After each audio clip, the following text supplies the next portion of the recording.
Bismillahirrahmanirrahim. Assalamualaikum warahmatullahi wabarakatuh. Salam jumpa bersama saya Santi Arbi Adik Mape dari Balai Besar Guru Penggerak Provinsi Sulawesi Selatan. Oke teman-teman, setelah sekian lama saya tidak membuat video, kali ini saya ingin share sedikit hasil latihan saya beberapa pekan lalu terkait dengan sosial kultural. Ya, di sini bagaimana peran kita sebagai ASN, sebagai pemersatu bangsa, ya. Jadi kita memang ASN itu senantiasa harus meningkatkan kompetensi, baik dengan belajar sendiri maupun dengan mengikuti berbagai pelatihan yang disiapkan oleh pemerintah, ya, ataupun berbagai lembaga-lembaga diklat lainnya. Nah, di sini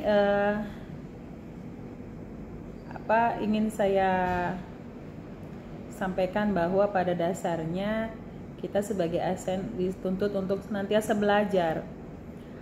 Setiap pegawai ASN, aparatur sipil negara, itu memiliki hak dan kesempatan yang sama untuk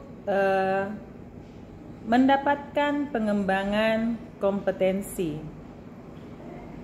Pengembangan kompetensi ini harus dievaluasi oleh pejabat yang berwenang dan digunakan sebagai salah satu dasar dalam pengangkatan jabatan dan pengembangan karir. Selanjutnya, bahwa pengembangan kompetensi itu dapat melalui pendidikan dan pelatihan, seminar, kursus, dan penataran seperti yang tadi saya ungkapkan.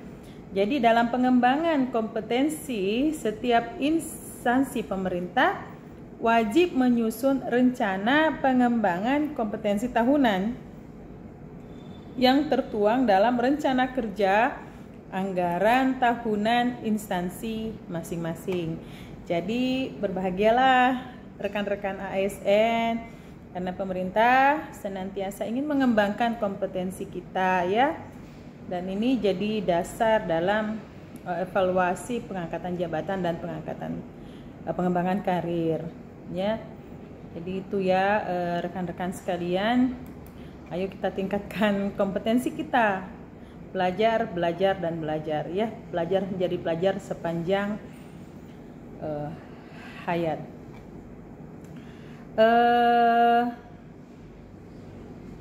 Bahwa ASN ini untuk pendidikan, ya, SDM ASN yang profesional itu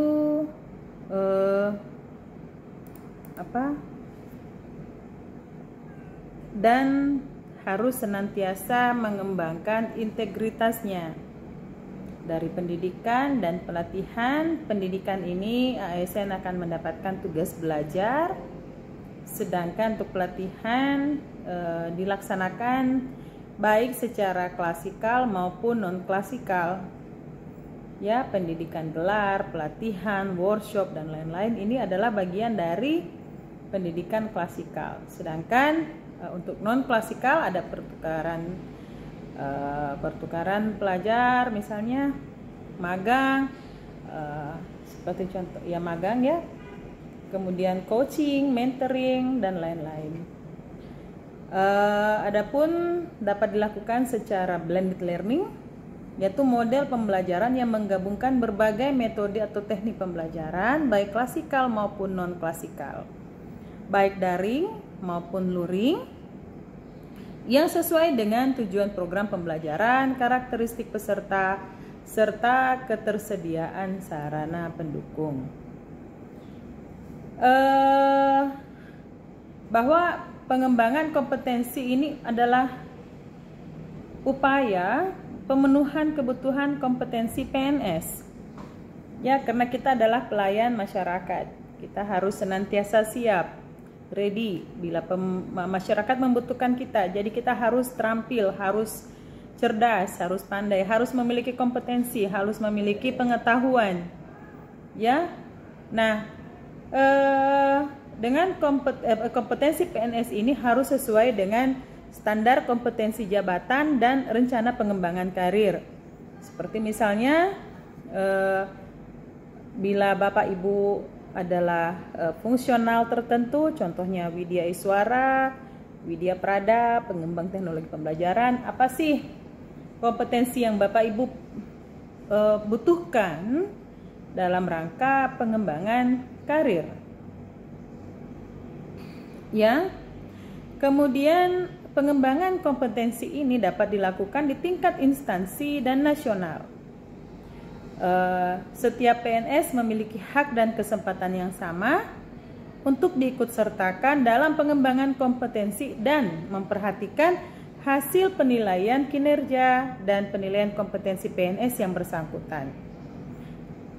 Pengembangan kompetensi PNS ini paling sedikit 20 JP dalam 1 tahun. Ya, jadi ingat ya Bapak Ibu, sebagai ASN ini wajib kita lakukan minimal 20 JP per tahun. Ya. Kemudian untuk menyelenggarakan pengembangan kompetensi PPK, ya ini untuk PPK karena ASN itu ini ya sama dengan PPK itu mengembangkan kompetensi juga wajib, menetapkan kebutuhan dan rencana pengembangan kompetensi, melaksanakan pengembangan kompetensi dan melakukan evaluasi pengembangan kompetensi. Seperti itu. Selanjutnya di sini ya kita kemudian harus menyadari bahwa saat ini kita membutuhkan pengembangan pola pikir, pengembangan mindset ya. Jadi mindset shift for organization transformation. Ada transformasi yang kemarin itu dulu ya kita itu misalnya berbasis profit. Nah, sekarang kita berbasis tujuan. Tujuan kita apa? Ya, apa sih tujuan dari institusi kita? Ya, apa yang ingin kita capai bersama? Kemudian kemarin itu berbasis hierarki, ada pimpinan A, B, ya itu hierarki. Sekarang network, kita itu adalah sebuah tim yang harus bekerja sama. Yang dari bentuk controlling, jadi ada pimpinan tertinggi yang mengontrol. Sekarang saling kerjasama, saling berpegang tangan dan saling support. Ya. Itu yang harus kita perhatikan, bahwa di saat ini juga kita harus selalu mencoba hal-hal baru, berinovasi. Yang kemarin itu rencana A, B, C, sekarang kita berinovasi aja. Try the best, thinking and try the best. Coba inovasi-inovasi baru, inovasi-inovasi terkini. Kemudian ini yang paling penting, bahwa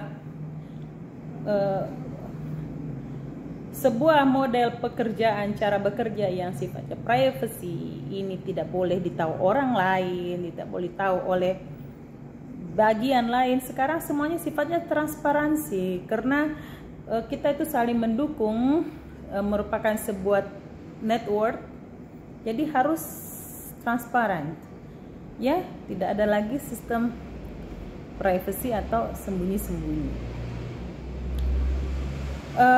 Nah, ini terkait dengan inovasi, bahwa sebagian besar eksekutif setuju bahwa kebutuhan inovasi sangat penting untuk usaha mereka. Kita pun ASN dituntut untuk senantiasa berinovasi. Kita diwajib untuk meningkatkan kreativitas thinking skill, ya, agar kita dapat terus berinovasi. 90% percaya bahwa krisis COVID yang setelah terjadi akan merubah cara kerja organisasi mereka. Dan 85% percaya bahwa krisis yang terjadi akan berdampak jangka panjang terhadap harapan dan kebutuhan customer 5 tahun yang akan datang. Sebagian kecil eksekutif pun merasa siap bahwa 21% memiliki keahlian dan sumber daya serta komitmen untuk membuat pertumbuhan baru, sedangkan 2/3 itu percaya pandemi adalah momen paling menantang selama karir mereka. Ya. Nah, 3 tantangan yang paling banyak dihadapi organisasi dari hasil survei, ya, yaitu inovasi, tuntutan digitalisasi, pengembangan SDM, tuntutan pelaksanaan, cara kerja yang lebih efisien, dan membangun kemampuan kolaborasi dan mempengaruhi. Adapun sikap perilaku yang perlu dimiliki atau soft skill, menurut hasil survei, 5 tantangan yang paling banyak yang dihadapi adalah berpikir inovatif, memiliki mindset berkembang, memiliki etika dan integritas, kemampuan kolaboratif, dan 5 berpikir sistemik. Nah, ini yang penting, harus bisa berpikir sistemik, ya. Jadi berpikir inovatif, memiliki mindset berkembang, etika dan integritas, kemampuan kolaboratif, dan berpikir sistemik. Adapun hard skill atau kemampuan yang perlu dimiliki, penguasaan teknologi digital, komunikasi efektif, membangun kolaborasi, mengelola perubahan atau reformasi birokrasi, memecahkan masalah yang kompleks, dan memimpin transformasi digital. Inilah hal-hal yang perlu dimiliki oleh seorang ASN pasca pandemi, khususnya di era saat ini, ya. Jadi tadi ada soft skill dan kemudian hard skill yang perlu dimiliki oleh ASN. Oke, teman-teman ASN dimanapun berada, demikian untuk pertemuan kita kali ini terkait dengan sharing saya hasil dari pelatihan sosiokultural baru-baru ini yang saya ikuti. Ditunggu video saya selanjutnya, insya Allah ke depan kita akan membahas sedikit tentang seperti apa kode etik ASN, core values ASN, dan tata nilai Kemendikbudristek. Oke Bapak Ibu, demikian dari saya. Terima kasih sudah menyimak. Billahi taufiq wal hidayah. Assalamualaikum warahmatullahi wabarakatuh. Bye.